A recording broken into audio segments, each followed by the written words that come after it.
নমস্কাৰ শ্ৰদ্ধা ছাৰ বাইদেউসকল আপোনালোক সকলোকে মই মোৰ ইউটিউব চেনেল নলিনীকান্ত ডেকালৈ স্বাগতম জনাইছোঁ। ছাৰ বাইদেউসকল আমি সকলোৱে জানো CWSN অৰ্থাৎ চিলড্ৰেন উইথ স্পেচিয়েল নিডছ, যাক আমি বিশেষভাৱে সক্ষম ছাত্ৰ ছাত্ৰী বুলি কোৱা হয়। এই যিসকল বিশেষভাৱে সক্ষম ছাত্ৰ ছাত্ৰী, এই বিশেষভাৱে সক্ষম ছাত্ৰ ছাত্ৰীসকলক আমি আমাৰ বিদ্যালয়ত কেনেকুৱা ধৰণে বাছি উলিয়াম বা কোনবিলাক ছাত্ৰ ছাত্ৰীক আমি বিশেষভাৱে সক্ষম বুলি ক'ম, আজি ভিডিঅ'টোৰ জৰিয়তে সেই কথাখিনি জানিবৰ কাৰণে চেষ্টা কৰিম। 2016 চনৰ পৰা এই বিশেষভাৱে সক্ষম ছাত্ৰ ছাত্ৰীসকলৰ যিটো ধাৰণাটো সলনি হৈছে আৰু 2016 চনৰ আগত ইয়াৰ ধাৰণাটো বেলেগ আছিল। আজি মই আপোনালোকৰ মাজলৈকে এজন বিশেষ ব্যক্তিক লৈ আহিম। তেখেত হৈছে বিপুল কলিতা ছাৰ।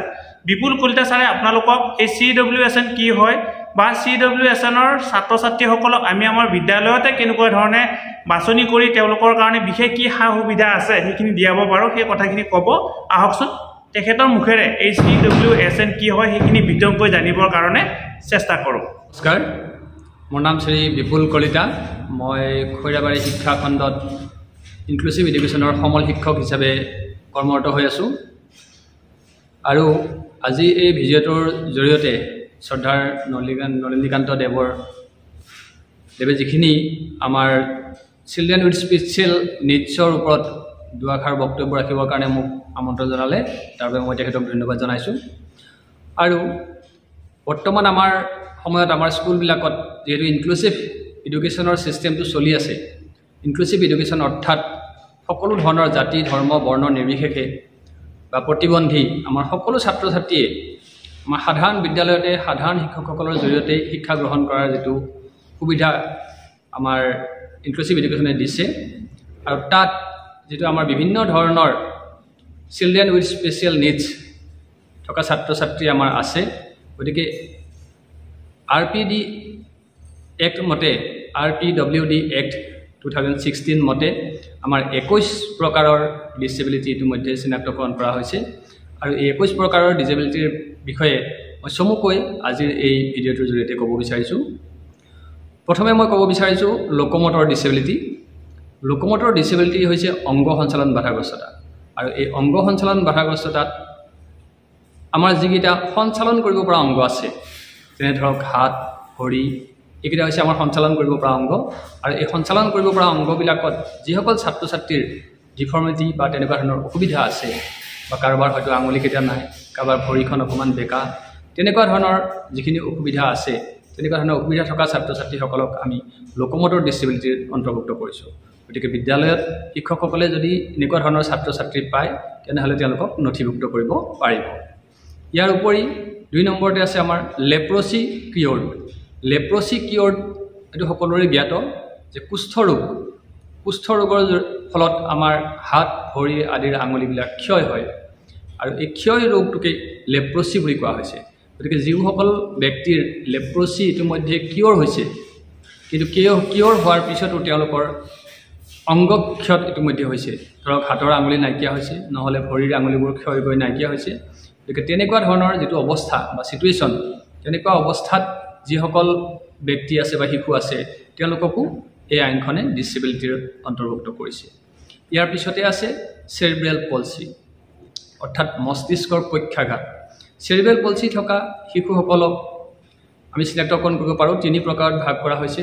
বিশেষকৈ মগজুৰ যিকেইটা অংশই আমাৰ অংগ সঞ্চালনৰ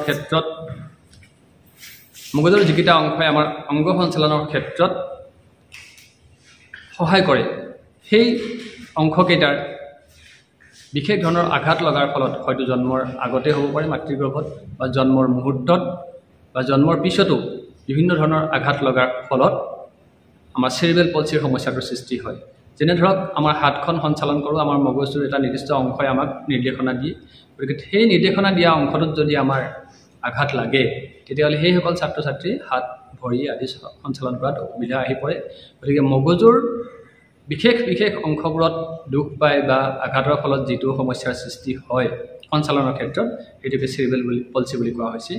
ইয়াতে এটা কথা মন কৰিব লাগিব, যিহেতু আমাৰ 21 প্ৰকাৰৰ ডিছেবিলিটিৰ অন্তৰ্ভুক্ত কৰা হৈছে, এই ডিছেবিলিটি হৈছে একোটা কণ্ডিশ্যন, ইয়াৰ কোনো চিকিৎসা নাই। গতিকে চিকিৎসা যেহেতু নাই, ইয়াক আমি থেৰাপি বা তেনে অন্য ধৰণৰ সহায়ক সঁজুলিৰ জৰিয়তে কিছু এটা পৰিমাণলৈকে উন্নত কৰিব পাৰোঁ, কিন্তু সম্পূৰ্ণ নিৰাময় কৰিব পৰা নাযায়। ইয়াৰ পিছতে আছে আমাৰ নেক্সট কেটেগৰীটো আছে ডাৰ্ফিজিম, অৰ্থাৎ আমি যাক সাধাৰণতে বাওনা বুলি কওঁ। ইয়াৰো এটা নিৰ্দিষ্ট জোখ নিৰ্ধাৰণ কৰি দিয়া হৈছে। 4 ফুট 10 ইঞ্চি উচ্চতালৈকে বা তাতকৈ তলৰ সকলক আমি বাওনা বুলি নিৰ্ধাৰণ কৰি দিয়া হৈছে এই আইনখনৰ মতে, RPWD এক্টখনৰ মতে। ইয়াৰ পিছত আছে মাস্কুলাৰ ডিষ্ট্ৰফি। মাস্কুলাৰ ডিষ্ট্ৰফি হৈছে এটা ৰোগ যিটো জিনৰ জৰিয়তে আমাৰ ইটো জেনেৰেশ্যনৰ পৰা সিটো জেনেৰেশ্যনলৈকে প্ৰবাহিত হয়, আৰু জিনৰ জৰিয়তে যে প্ৰবাহিত হয়, আৰু এই ৰোগটোৰ ফলত আক্ৰান্ত ব্যক্তিজনৰ ভৰিৰ ফালৰ পৰা যিবোৰ মাংসপেশী আছে, মাংসপেশীবোৰ ক্ৰমান্বয়ে মৰি আহিব ধৰে, অৰ্থাৎ মাংসপেশীৰ সক্ৰিয়তাটো নাইকিয়া হৈ আহে, আৰু লাহে লাহে সেই ব্যক্তিজন এটা সময়ত মৃত্যুমুখলৈ অগ্ৰসৰ হয়। গতিকে মাস্কুলাৰ ডিষ্ট্ৰফিও এটা তেনেকুৱা ৰোগ যাৰ কোনো ধৰণৰ ট্ৰিটমেণ্ট এতিয়ালৈকে ওলোৱা নাই। আৰু যিসকল ব্যক্তিৰ নেকি মাস্কুলাৰ ডিষ্ট্ৰফি বা যিটো পৰিয়ালত মাস্কুলাৰ ডিষ্ট্ৰফি আছে, তেনেকুৱা ব্যক্তি বা তেনেকুৱা পৰিয়ালক সাধাৰণতে বংশ বিস্তাৰ কৰাৰ পৰা বাৰণ কৰা হয়। ইয়াৰ পিছত থাকিলে আপোনাৰ এচিড এটাক ভিক্টিম, অৰ্থাৎ আমাৰ এই অঞ্চলত এইবোৰ পাবলৈ ইমান নাই বাৰু আমাৰ এই অঞ্চলত, কিন্তু আমি প্ৰায় শুনি থাকোঁ যিবিলাক আমাৰ দিল্লী বা অন্যান্য এনেকুৱা ঠাইবিলাকত এচিড আক্ৰমণৰ ঘটনা প্ৰায় নিউজত আহি থাকে। গতিকে এনেকুৱা ধৰণৰ যদি এচিড আক্ৰমণৰ ফলত যিসকল এচিড আক্ৰমণৰ বলি হয়, তেওঁলোকৰ যিটো এটা বিকৃত অৱস্থা হয় মুখত বা শৰীৰৰ যিকোনো অংগত, যিটো এটা এচিড আক্ৰমণৰ ফলত যিটো এটা বিকৃত ৰূপ পায়, তাৰ ফলতো তেওঁলোকৰ ক্ষতিসাধন হয়, আৰু ফলত তেওঁলোককো আমাৰ এই আইনখনে ডিছেবিলিটিৰ ভিতৰত অন্তৰ্ভুক্ত কৰিছে। ইয়াৰ পিছতে আছে আমাৰ ভিজুৱেলৰ দিশত আছে, অৰ্থাৎ ব্লাইণ্ডনেছ বা ল' ভিজন। এতিয়া ইয়াত কেইটামান কথা আছে। যিসকলে নেদেখে আমি তেওঁলোকে সাধাৰণতে অন্ধ বুলি কওঁ। ল' ভিজন যিসকলে নেকি কমকৈ দেখে তেওঁলোকক ল' ভিজন বুলি কোৱা হৈছে। তথাপি ল' ভিজনৰো কিছুমান এটা সীমা নিৰ্ধাৰণ কৰি দিয়া হৈছে যে আমাৰ যিটো দূৰলৈ চাব পৰা ক্ষমতা, ভিজুৱেল একিউটি 6/18 বুলি কোৱা হৈছে, অৰ্থাৎ মেক্সিমাম 6 মিটাৰ দূৰলৈ চাব পৰা ক্ষমতা, আৰু মিনিমাম 3 মিটাৰ। 3 মিটাৰৰ পৰা 6 মিটাৰ দূৰৰ ভিতৰত যদি সাধাৰণ মানুহে দেখা সাধাৰণ লক্ষ্য বস্তু এটা যদি তেওঁ চাব পাৰে, বা সেইখিনিৰ ভিতৰত যিসকলৰ দৃষ্টি তীব্ৰতা আছে তেওঁলোকক আমি ল' ভিজন বুলি কৈছোঁ। আৰু তাতকৈ অৰ্থাৎ 2 মিটাৰ বা তাতকৈও কম যিসকলে দেখে, 3 মিটাৰতকৈ যিসকলে কম দেখে, তেওঁলোকক আমি অন্ধৰ শাৰীত অন্তৰ্ভুক্ত কৰিছোঁ, ব্লাইণ্ডনেছৰ শাৰীত অন্তৰ্ভুক্ত কৰা হৈছে। আৰু ল' ভিজনৰ ক্ষেত্ৰত এইখিনিতে আৰু এটা কথা আছে যে ফিল্ড অফ ভিজন, অৰ্থাৎ দৃষ্টিক্ষেত্ৰখন আমি যেতিয়া সন্মুখলৈ চাওঁ, আমি যেতিয়া নিৰ্দিষ্ট লক্ষ্যবস্তুত আমাৰ দৃষ্টি নিবদ্ধ কৰোঁ, তেতিয়া আমি লক্ষ্যবস্তুটোৰ উপৰিও আশে পাশে থকা অন্যান্য বস্তুবোৰ দেখা পাওঁ। কিন্তু দৃষ্টিবাধাগ্ৰস্ত ব্যক্তি এজনৰ ক্ষেত্ৰত বা ল' ভিজন ব্যক্তি এজনৰ ক্ষেত্ৰত এই যিখন দৃষ্টিক্ষেত্ৰ, এই পৰিসৰটো বহুত সীমিত হয়, অৰ্থাৎ তেওঁলোকৰ সেই দৃষ্টিক্ষেত্ৰখন 40 ডিগ্ৰীৰ পৰা 10 ডিগ্ৰীৰ ভিতৰত থাকে। কিন্তু সাধাৰণ দৃষ্টিসম্পন্ন ব্যক্তিৰ এই দৃষ্টিক্ষেত্ৰখন 180 ডিগ্ৰীৰ ভিতৰত হয়। গতিকে সেই দুটা দিশ আমি লক্ষ্য ৰাখিব লাগিব, যাতে আমি ল' ভিজন ব্যক্তিজন বা ছাত্ৰজন আমি চিনাক্তকৰণ কৰি উলিয়াব পাৰোঁ। ইয়াৰ পিছতে আহিলে আমাৰ হিয়াৰিং ইম্পেয়াৰমেণ্ট। ছাত্ৰ ছাত্ৰীসকল যিসকলে নেকি কাণেৰে কমকৈ শুনে, কাণৰ বিভিন্ন সংক্ৰমণৰ কাৰণেও হ'ব পাৰে, জন্মৰ আগৰ পৰা হ'ব পাৰে, জন্মৰ সময়তো হ'ব পাৰে, বা জন্মৰ পিছৰ বিভিন্ন কাৰকৰ কাৰণেও আমাৰ হিয়াৰিং ইম্পেয়াৰ্ড ছাত্ৰ ছাত্ৰী আমাৰ মাজত পোৱা যায়। এতিয়া হিয়াৰিং ইম্পেয়াৰৰ ক্ষেত্ৰত এটা নিৰ্ধাৰিত জোখ আছে, যেনে 70 ডেচিবেল, অৰ্থাৎ আমাৰ শব্দৰ যিটো তীব্ৰতা বা শব্দৰ যিটো একক, সেইটো ডেচিবেল বুলি কোৱা হয়। এই 70 ডেচিবেলতকৈ যিসকলক ডাঙৰ চাউণ্ডৰ প্ৰয়োজন হয় বা শব্দৰ প্ৰয়োজন হয়, তেওঁলোকক আমি শ্ৰৱণ বাধাগ্ৰস্তৰ শাৰীত ৰাখিছোঁ বা ধৰা হৈছে। সাধাৰণতে কথোপকথনত আমি যিটো আমাৰ ডেচিবেলৰ সৃষ্টি হয়, সেইটো 60 ডেচিবেলৰ সৃষ্টি হয়, কিন্তু এই সাধাৰণ কথোপকথন তেওঁলোকে শুনি নাপায় বা শুনিবলৈ অসুবিধা হয়। গতিকে তেওঁলোকক শ্ৰৱণ যন্ত্ৰ বা অন্যান্য সহায়ক সঁজুলিৰ প্ৰয়োজন হয়, যাৰ জৰিয়তে তেওঁলোকে সাধাৰণভাৱে জীৱন যাপন কৰিব পাৰে। কিন্তু আমাৰ বিদ্যালয়বিলাকত তেনেকুৱা ধৰণৰ বহু ছাত্ৰ ছাত্ৰী আছে যিসকলক নেকি আমি 70 ডেচিবেলৰ ওপৰত থকা ছাত্ৰ ছাত্ৰী আছে, তেওঁলোককো আমি এই সুবিধাখিনি যত্নাই দিয়াৰ কাৰণে অসম সৰ্বশিক্ষা অভিযান মিছনৰ পৰা ইতিমধ্যে ব্যৱস্থা কৰি আহিছে। আৰু ইয়াতে এটা অনুৰোধ থাকিল আমাৰ শিক্ষকসকললৈ, তেওঁলোকেও যাতে তেওঁলোকৰ বিদ্যালয়ত থকা তেনেকুৱা ধৰণৰ ছাত্ৰ ছাত্ৰী যদি পায়, তেওঁলোকে চিনাক্তকৰণ কৰি আমাৰ বিভাগীয় সৰ্বশিক্ষাৰ বিভাগীয় অফিচৰ লগত যোগাযোগ কৰিবলৈ তেওঁলোকলৈ অনুৰোধ থাকিল। ইয়াৰ পিছতে আহিলে আমাৰ স্পীচ এণ্ড লেংগুৱেজ। এইখিনি এটা বস্তু মন কৰিব লাগিব, যিসকল ছাত্ৰ ছাত্ৰীৰ হিয়াৰিঙৰ অসুবিধা থাকে, শুনাৰ অসুবিধা থাকে, তেওঁলোকৰ লেংগুৱেজৰো প্ৰব্লেম আহে। অৰ্থাৎ যিহেতু তেওঁলোকে কাণেৰে নুশুনে, গতিকে তেওঁলোকে ভাষা এটা শিকাৰ ক্ষেত্ৰত তেওঁলোকৰ অসুবিধা আহে। আৰু শুনি যিহেতু নাপায়, তেওঁলোকে লেংগুৱেজৰ বহু শব্দই তেওঁলোকে নিশিকাকৈ থাকি যায়। গতিকে যিসকলৰ হিয়াৰিঙৰ প্ৰব্লেম আছে, তেওঁলোকৰ লেংগুৱেজৰ প্ৰব্লেমটো লগত এছ'চিয়েট কণ্ডিশ্যন হিচাপে থাকে। কিন্তু এই ক্ষেত্ৰত আৰু এটা বস্তু দেখা যায়, যিসকল ছাত্ৰ ছাত্ৰীৰ শুনাৰ কোনো অসুবিধা নাই, কিন্তু অকল কথা কোৱাৰ ক্ষেত্ৰতহে তেওঁলোকৰ অসুবিধা এটা আছে বা অসুবিধাটো আহে। গতিকে সেইসকল ছাত্ৰ ছাত্ৰীক আমি অকল স্পীচৰ যিটো সমস্যা, অৰ্থাৎ কথা কোৱাৰ যিকেইটা অংগ প্ৰত্যংগ আছে, যেনে দাঁত, ওঠ, তালু বা লেৰিংছ, এইকেইটা আমাৰ পাৰ্ট আছে, এই পাৰ্টকেইটাত যদি কিবা ডিফৰ্মিটি থাকে, তেতিয়াহ'লে সেইসকল ছাত্ৰ ছাত্ৰী স্পীচৰ সমস্যাত ভোগে। গতিকে উপযুক্ত সময়ত আমি আগতীয়াকৈ চিনাক্তকৰণ কৰি তেওঁলোকক স্পীচ থেৰাপিৰ ব্যৱস্থা কৰিলে তেওঁলোকে নিশ্চয় কিছু পৰিমাণে উপকৃত হ'ব। ইয়াৰ পিছতে আছে আমাৰ ইণ্টেলেকচুৱেল ডিজেবিলিটি।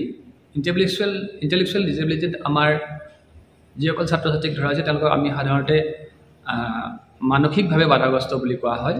অৰ্থাৎ মানসিক বাধাগ্ৰস্ততাৰ তেওঁলোকৰ যিটো বুদ্ধিৰ পৰিমাণ বা তেওঁলোকৰ যিটো বুদ্ধাংক, সেইটো কম থাকে।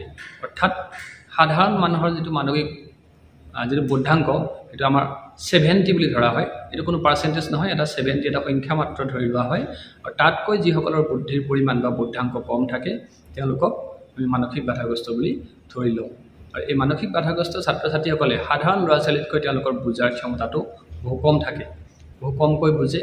আৰু তেওঁলোকৰ কাৰণে আমি বিশেষ কিছুমান কৌশল অৱলম্বন কৰি বিদ্যালয়বিলাকত শিক্ষা দিয়াৰ ব্যৱস্থা কৰিব লগা হয়, যিহেতু তেওঁলোকৰ IQ-টো কম। ইয়াৰ পিছতে আহিছে আমাৰ স্পেচিফিক লাৰ্ণিং ডিচেবিলিটি। লাৰ্ণিং ডিচেবিলিটিৰ ছাত্ৰ ছাত্ৰী আমাৰ বিদ্যালয়বিলাকত বহু পৰিমাণে পোৱা যায়। লাৰ্ণিং ডিচেবিলিটি বুলি কওঁতে সাধাৰণতে 3টা দিশত তেওঁলোকৰ অক্ষমতা দেখা যায় বা অসুবিধা দেখা যায়, যেনে ৰিডিং, ৰাইটিং আৰু এৰিথমেটিক। পঢ়াৰ ক্ষেত্ৰত তেওঁলোকৰ অসুবিধা, লিখাৰ ক্ষেত্ৰত তেওঁলোকৰ অসুবিধা আৰু সংখ্যা গণনাৰ ক্ষেত্ৰত তেওঁলোকৰ অসুবিধা। তেওঁলোকে সংখ্যা গণনাটো হয়তো কৰিব, 2 + 2 = 4 হয়তো কৰিব, কিন্তু ব্যৱহাৰিক ক্ষেত্ৰত তেওঁলোকে সেই বস্তুটো প্ৰয়োগ কৰিব নোৱাৰে।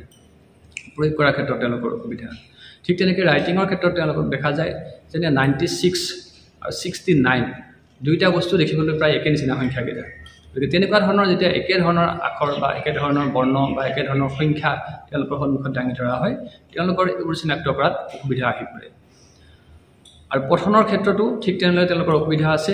একেটা শাৰীকে তেওঁলোকে দুবাৰ পঢ়িব, আৰু যিবোৰ শব্দ তেওঁলোকে পঢ়িব নোৱাৰে, তাত কিছুমান নিজে মনে সজা শব্দ কিছুমান তেওঁলোকে সংযোগ কৰি দিব। এনেকুৱা ধৰণৰ তেওঁলোকৰ কিছুমান অসুবিধা আছে। গতিকে এই ক্ষেত্ৰত তেওঁলোকক আমাৰ ৰিপিটেশ্যনৰ খুব প্ৰয়োজন হয়, পুনৰাবৃত্তিৰ প্ৰয়োজন হয়, আৰু উপযুক্ত TLM-ৰ জৰিয়তে তেওঁলোকক শিক্ষাটো দিয়াৰ ব্যৱস্থা কৰাৰ প্ৰয়োজন হয়।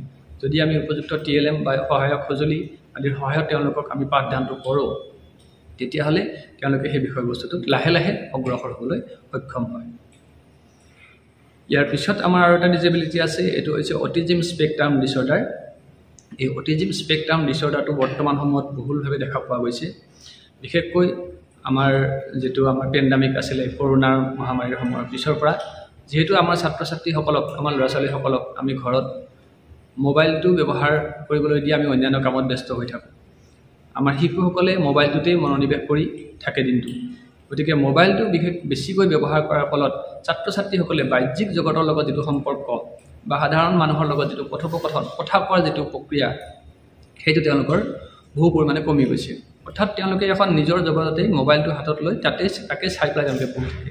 এনেকুৱা ধৰণৰ কিছুমান কাৰক আৰু অন্যান্য কিছুমান জেনেটিক কাৰকো আছে।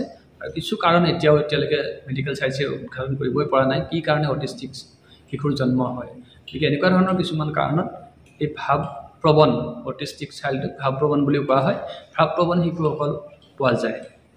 আৰু তেওঁলোকৰ প্ৰধান লক্ষণ হৈছে তেওঁলোকে চকুলৈ কোনো কাৰণত নাচায়, চকুৱে চাই কথা নকয়, অৰ্থাৎ আই কণ্টেক্ট নকৰে। আৰু তেওঁলোকে একোটা নিৰ্দিষ্ট বিষয়তে লাগি থাকিব বিচাৰে, কাৰো পৰা ডিষ্টাৰ্বেঞ্চ নিবিচাৰে। তেওঁলোকে অকলশৰীয়াকৈ থাকিব বিচাৰে, সমনীয়াৰ লগত খেলিব নিবিচাৰে। অন্যান্য সাধাৰণ ল'ৰা ছোৱালীবোৰে যেনেকৈ খেল ধেমালি কৰি ভাল পায়, তেওঁলোকে খেল ধেমালিৰ প্ৰতি আসক্ত নহয়। তেওঁলোকে এচুকত বহি নিজৰ জগতখনতে বিভোৰ হৈ থাকে। গতিকে এনেকুৱা ধৰণৰ শিশুসকলক আমি আমি অটিষ্টিক চাইল্ড বুলি কৈছোঁ আৰু তেওঁলোককো বিশেষ কিছুমান সহায়ক সঁজুলিৰ জৰিয়তে বা তেওঁলোকক থেৰাপিৰ জৰিয়তে স্পীচ থেৰাপি দিয়া হয় তেওঁলোকক যিহেতু তেওঁলোকৰ স্পীচটো কম থাকে গতিকে তেওঁলোকক সেইখিনি ব্যৱস্থা কৰি আমি কিছু উন্নত কৰিবৰ কাৰণে প্ৰয়াস কৰোঁ ইয়াৰ পিছতে আছে মেণ্টেল হেল্থৰ কথা আহিছে ইয়াতে মেণ্টেল হেল্থ বুলি কোৱাৰ লগে লগে তাত আমাৰ কথা এটা সময় পৰিছে যে মেণ্টেল ইলনেছ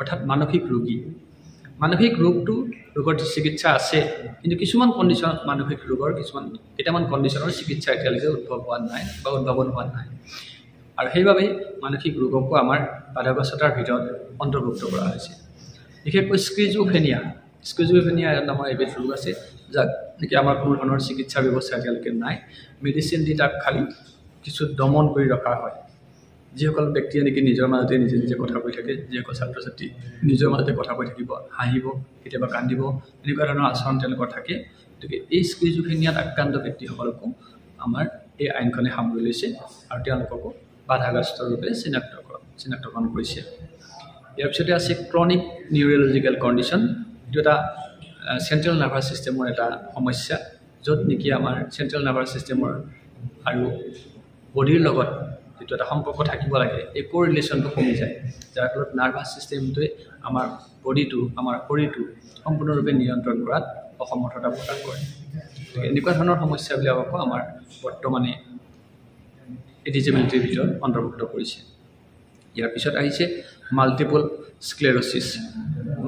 স্ক্লেৰ'চিছ হৈছে এইটো এটা ৰোগ জিনৰ জৰিয়তে আহিছে জেনেটিক ৰোগ এই মাল্টিপল স্ক্লেৰ'চিছে আমাৰ চেণ্ট্ৰেল নাৰ্ভাছ ছিষ্টেমৰ যিবিলাক চেল আছে চেণ্ট্ৰেল নাৰ্ভাছ ছিষ্টেমৰ চেলৰ যিটো আৱৰণ মেলিয়েন বুলি কোৱা হয় সেই আৱৰণটো সম্পূৰ্ণৰূপে ধ্বংস হৈ থাকে আৰু যাৰ ফলত নেকি আমাৰ চেণ্ট্ৰেল নাৰ্ভাছ ছিষ্টেম আৰু আমাৰ শৰীৰৰ মাজত সমন্বয়টো ৰক্ষা কৰাত অসুবিধা হয় গতিকে এইটো আমাৰ সম্পূৰ্ণ মেডিকেল টাৰ্ম ডক্টৰসকলেহে ইয়াক চিনাক্তকৰণ কৰিব পাৰিব আমি স্কুলত বা বিদ্যালয়ত এইটো চিনাক্তকৰণ কৰাত অসুবিধা হয় গতিকে তেনেকুৱা ধৰণৰ সমস্যা যদি কাৰোবাৰ দৃষ্টিগোচৰ হৈছে আমি ততালিকে তেওঁক ডক্টৰৰ ওচৰলৈ পৰামৰ্শ ল'বৰ কাৰণে পঠিওৱাটো বাঞ্ছনীয় ইয়াৰ পিছতে আহিছে আপোনাৰ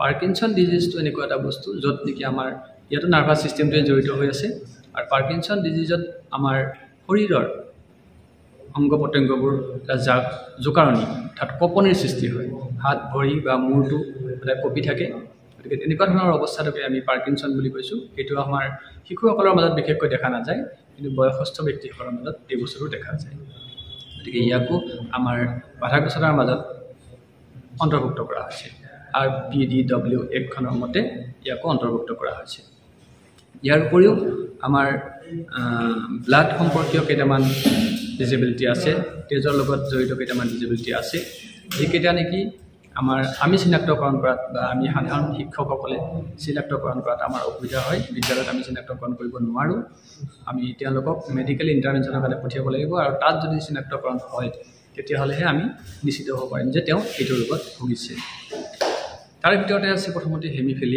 হেমিফিলিয়াটোৰ অৰ্থ এইটোৱে হৈছে যে আমাৰ শৰীৰত যিটো তেজ গোট মৰা কেপাচিটি থাকে আমাৰ হাতখন যদি কাটিছে কিছু সময়ৰ পিছত লাহে লাহে তেজটো বন্ধ হৈ যায় কিন্তু এইসকল ব্যক্তিৰ ক্ষেত্ৰত দেখা যায় যে তেওঁলোকৰ তেজ গোট মৰা যিটো ক্ষমতা সেই ক্ষমতাটো নাথাকে অৰ্থাৎ ক'ৰবাত যদি কাটা চিঙা হৈছে তাৰ পৰা অনৰ্গল তেজটো নিৰ্গত হৈ থাকিব অৰ্থাৎ লগে লগে মেডিকেল ইণ্টাৰভেনশ্যনৰ প্ৰয়োজন হ'ব সুচিকিৎসাৰ প্ৰয়োজন হ'ব গতিকে এনেকুৱা ধৰণৰ সমস্যা যদি আমাৰ বিদ্যালয়বিলাকত থকা ল'ৰা ছোৱালীসকলৰ মাজত কেতিয়াবা দেখা পায় ততালিকে আমি চিকিৎসকৰ পৰামৰ্শ লোৱাটো বাঞ্ছনীয় ইয়াৰ পিছত আছে আমাৰ থেলাছেমিয়াটো হৈছে আমাৰ শৰীৰত তেজৰ যিটো হিমোগ্ল'বিন থাকে হিমোগ্ল'বিনৰ পৰিমাণটো কমি যোৱা অৱস্থা হিমোগ্ল'বিনটো আমাৰ তেওঁলোকৰ সৃষ্টি নহয় নতুনকৈ সৃষ্টি নহয় আমাৰ শৰীৰত হিমোগ্ল'বিনৰ প্ৰডাকশ্যনটো হৈ থাকে উৎপাদন হৈ থাকে কিন্তু তেওঁলোকৰ ক্ষেত্ৰত এই হিমোগ্ল'বিনটো সৃষ্টি নোহোৱাৰ বাবে তেওঁলোকক মাজে সময়ে তেজ দি থাকিবলগীয়া হয় ব্লাড দিবলগীয়া হয় গতিকে সেই অৱস্থাটোকেই আমাৰ থেলাছেমিয়া বুলি কোৱা হৈছে ইয়াৰ উপৰিও আৰু এটা ডিজিজ আছে এইটো হৈছে চিকেল চেল ডিজিজ এইটো হৈছে আমাৰ যিটো আমাৰ ৰক্তনলী আমাৰ যিটো লোহিত ৰক্তকণিকা আছে লোহিত ৰক্তকণিকাৰ ওপৰত যিটো এখন পাতল আৱৰণ থাকে এই আৱৰণখন যেতিয়া ফাটি গৈ এটা যিটো চেল থাকে এই চেলটো বেকা হৈ যায় বা কাঁচি এখনৰ নিচিনা হৈ যায় অৰ্থাৎ এই ৰোগটোত ভুগিলেও আমাৰ ব্যক্তিসকল দুৰ্বল হৈ পৰে, মাংসপেশীৰ দুৰ্বলতা আহে আৰু তেওঁ অতি দুৰ্বল অনুভৱ কৰে। গতিকে তেনেকুৱা ধৰণৰ এটা কণ্ডিশ্যন সৃষ্টি হয়, যিটো আমি এনিমিয়াত ভোগা বুলিও ক'ব পাৰোঁ। তেনেকুৱা ধৰণৰ হয়, কিন্তু প্ৰকৃততে এনিমিয়া নহয়, কিন্তু তেওঁ তেনেকুৱা ধৰণৰ এটা অৱস্থাৰ সৃষ্টি হয়। গতিকে এই 21 প্ৰকাৰৰ বাধাগ্ৰস্ততাৰ বিষয়ে আমি আজি আলোচনা কৰিলোঁ। ইয়াৰ উপৰিও আৰু দুটামান কথা মই কৈ দিব বিচাৰিছোঁ লগতে, যিহেতু আমাৰ শৰীৰে আমি যেতিয়া আমি জ্ঞান আহৰণ কৰোঁ, আমি বাহিৰৰ পৰা বাহ্যিক জগতৰ পৰা যেতিয়া আমি জ্ঞান লওঁ, এই জ্ঞানটো আমি আমাৰ ইন্দ্ৰিয়কেইটাৰ জৰিয়তে লওঁ। আমাৰ ইন্দ্ৰিয়কেইটাই আমাক বাহিৰৰ পৃথিৱীৰ পৰা জ্ঞান আহৰণ কৰাত সহায় কৰে। এই ক্ষেত্ৰত আমি পঞ্চ ইন্দ্ৰিয় বুলি কওঁ। এই পঞ্চ ইন্দ্ৰিয়ৰ ক্ষেত্ৰত আমাৰ দৃষ্টিৰে আমি 83% জ্ঞান আহৰণ কৰোঁ। ঠিক তেনেকৈ শ্ৰৱণ শক্তিৰে আমি 11% জ্ঞান আহৰণ কৰোঁ। ঘ্ৰাণ শক্তিৰে 3.5% জ্ঞান আহৰণ কৰোঁ। টেষ্ট অৰ্থাৎ সোৱাদ লৈ 1.5 আমি জ্ঞান আহৰণ কৰোঁ আৰু 1% আমি স্পৰ্শৰ জৰিয়তে আহৰণ কৰোঁ। গতিকে যিসকল ব্যক্তিৰ নেকি দৃষ্টিহীন হয় বা যাৰ দৃষ্টিশক্তি নাথাকে, তেওঁলোকক দেখা যায় যে 83% তেওঁলোকৰ লষ্ট, অৰ্থাৎ তেওঁলোকে 83% তেওঁলোকৰ নাই। আৰু বাকী থাকিল মাত্ৰ 17%, অৰ্থাৎ 17% তেওঁলোকে বাকী গোটেইকেইটা ইন্দ্ৰিয়ৰ সক্ৰিয় কৰি তেওঁলোকে 17%ৰ জৰিয়তে 100%ৰ জ্ঞান এই বাহ্যিক পৃথিৱীৰ পৰা আহৰণ কৰিব লাগিব। গতিকে আপোনালোকে অকণমান ভাবি চাওক, তেওঁলোকক এই ইন্দ্ৰিয়কেইটাৰ যিটো প্ৰশিক্ষণ, অৰ্থাৎ ইন্দ্ৰিয় শক্তি বঢ়োৱাৰ কাৰণে তেওঁলোকক প্ৰশিক্ষণৰ প্ৰয়োজন হ'ব। আৰু তেওঁলোকক সেই ইন্দ্ৰিয়কেইটাক শক্তি বঢ়াবৰ কাৰণে, বৰ্ধনৰ কাৰণে বিভিন্ন ধৰণৰ কৌশল আছে, কলা কৌশল আছে। পিছৰ ভিডিঅ'ত নিশ্চয় সুবিধা হ'লে আমি সেই বিষয়ে আলোচনা কৰিম। আৰু এই কলা কৌশলসমূহ উপযুক্ত সময়ত যদি আমি প্ৰয়োগ কৰোঁ, তেতিয়াহ'লে আমাৰ ছাত্ৰ ছাত্ৰীসকলে নিশ্চয় উপকৃত হ'ব। ধন্যবাদ, ইমানখিনি। শ্ৰদ্ধা ছাৰ বাইদেউসকল, নলিনীকান্ত ডেকা নামৰ ইউটিউব চেনেলটো হৈছে এটি শিক্ষামূলক ইউটিউব চেনেল। এই চেনেলটোৰ জৰিয়তে আমি শিক্ষক, ছাত্ৰ ছাত্ৰী, অভিভাৱক আৰু বিদ্যালয়ৰ কাৰণে উপযোগী কিছু ভিডিঅ' প্ৰস্তুত কৰিবৰ কাৰণে চেষ্টা কৰোঁ। আপুনি যদি আজি পোনপ্ৰথমবাৰৰ কাৰণে এই চেনেলটো চাইছে, অনুগ্ৰহ কৰি চেনেলটো ছাবস্ক্ৰাইব কৰিব আৰু অল নটিফিকেশ্যন প্ৰেছ কৰি থ'ব।